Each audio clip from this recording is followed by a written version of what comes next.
For today's video mga ka-idol ay magluluto po tayo ngayon ng chicken asado. So ito po ang ating recipe for today. So ito na po ang ating finished product at sundan niyo ako mga ka-idol. Samahan niyo ako mula sa umpisa hanggang sa pagtapos. Pakita ko po sa inyo kung paano ko niluluto ang ating menu for today. So ito po ang inyong lingkod, Monster Demi Chef mga ka-idol.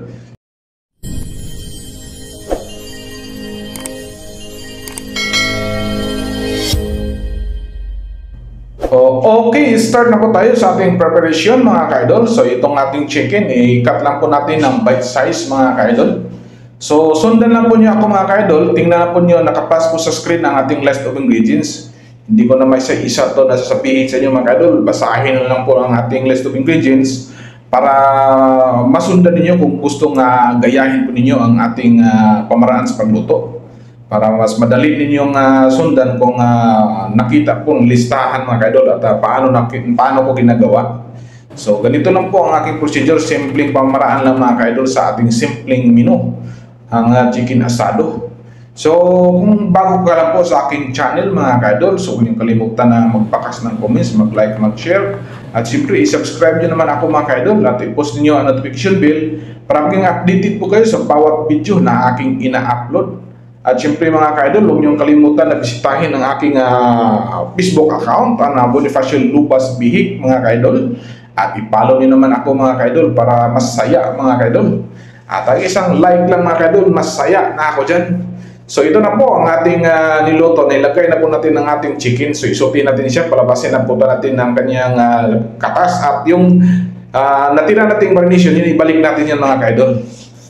So, naghaloin natin, palalambutin muna natin mga ka-idol yung ating manok. Hanggat malambot siya, takpan muna natin. So, lutuin muna natin ng husto mga ka-idol para mas masarap ang kainan pag masarap ang luto.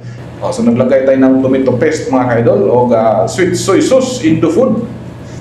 Okay? Pag masarap ang luto mga ka-idol, lalo na pag may kasamang pagmamahal, ay nakpak. Talagang mapanlaban tayo sa kainan ay talagang mataog nito ang rice cooker mga ka-idol. Magustuhan tayo, nakakapasarapan tayo sa ating luto. Baka makalimutan pa natin ang ating pangalan mga ka-idol sa sarap ng ating luto. So, thank you so much mga ka-idol sa inyong pagsubaybay at laging pagsuporta, mag-comment sa akin, nag-share sa aking video. Maraming salamat at shout out po sa lahat ng aking mga followers at subscribers sa aking YouTube channel at ng Facebook account mga ka-idol. So sana hindi kayo magsawa sa aking mga bidyong ina-upload mga ka-idol.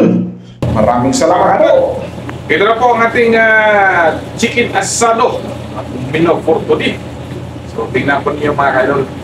So titikman po natin ito kung patok sa lasa ang ating chicken asado.